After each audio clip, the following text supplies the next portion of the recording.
What's good, guys? Listen back here again, and today I'm gonna give you a review for Spider-Man: Homecoming. So this film is a very good film. It's my second favorite Spider-Man film that's been made. First one being Spider-Man number two.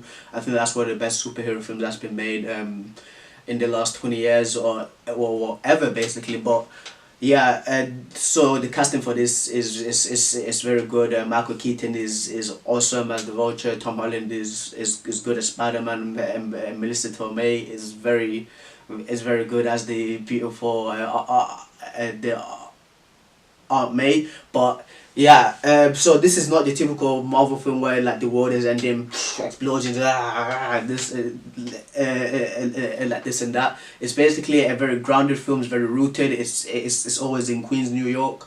There is one part where they actually go out to Washington DC, but that's just moving the story forward. But yeah, it's not like the world's ending in this. It's a very like crime like driven Spider-Man film. It's a very like your friendly neighborhood Spider-Man film. We see how he actually interacts, like we see how the main character actually interacts with the other people, with the citizens of Queens. But for me, like, I think that Michael Keaton as the Vulture is one of the best Marvel villains that's been made as well. Like you see his character like that dynamic like shifting to like his personality as well, to how he's like from the start of the film, middle to the end of it. So there's one scene as well where I once spoiled this, like you like see something like, oh, I was not expecting this, and he actually like speaks a good dialogue of he actually has like this one scene where he like speaks like this dialogue to a certain character, and it's very chilling and very scary, and you were like, yeah, he's deadly serious from the point he was at the start and up to this point. So Tom Holland as well, he's a very good Spider-Man, and Peter Parker, for me, they're like two separate people.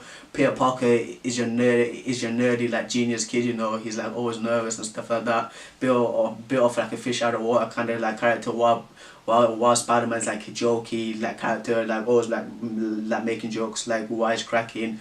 He's always got that quick way about him, which is really good as well. A lot of people were scared that Robert Downey Jr. as Iron Man might take up too much screen time, as it did in Captain America Civil War. That became Civil War slash an Iron Man 3.5 movie, but it actually wasn't.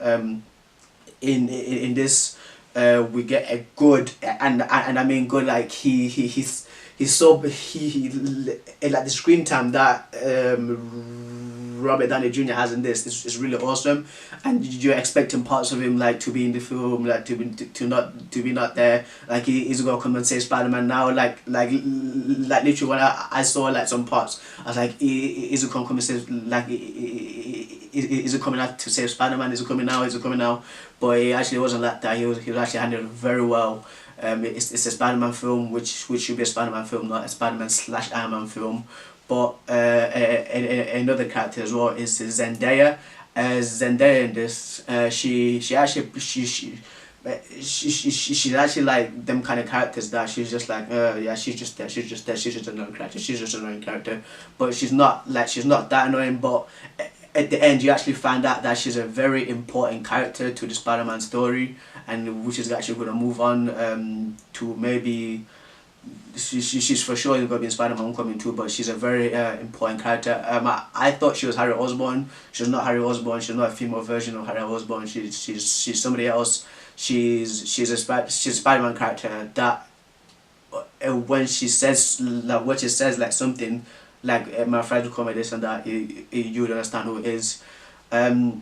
You do get one bit of a shock where Spider-Man, I'm not going to spoil this for anyone, but when like Peter Parker goes and he actually goes to meet somebody, but like you like, oh, so this person is this person and stuff like that.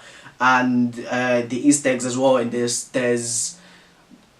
there's not that much Easter eggs to be found. There's obviously a Stan Lee cameo in every film. To where it is you see Stan Lee in this, but there's one Easter egg that is actually a mention. It's not even an Easter egg that much. It's actually just a mention of Donald Donald Glover's character.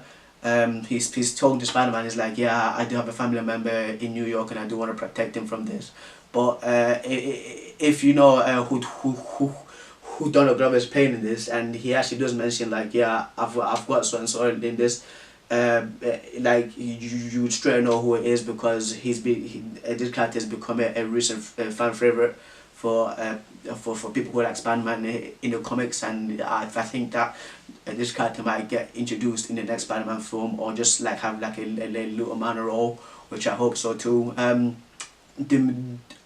The music for this is really awesome, especially when there's a part where with the Marvel Studios intro is playing, and it goes Spider-Man, but like it's just a bit, yeah,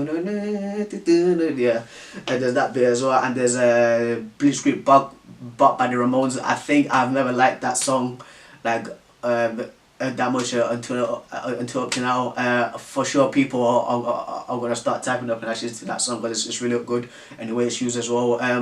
This film does also take some aspects as well from a few films with Ferris Bueller.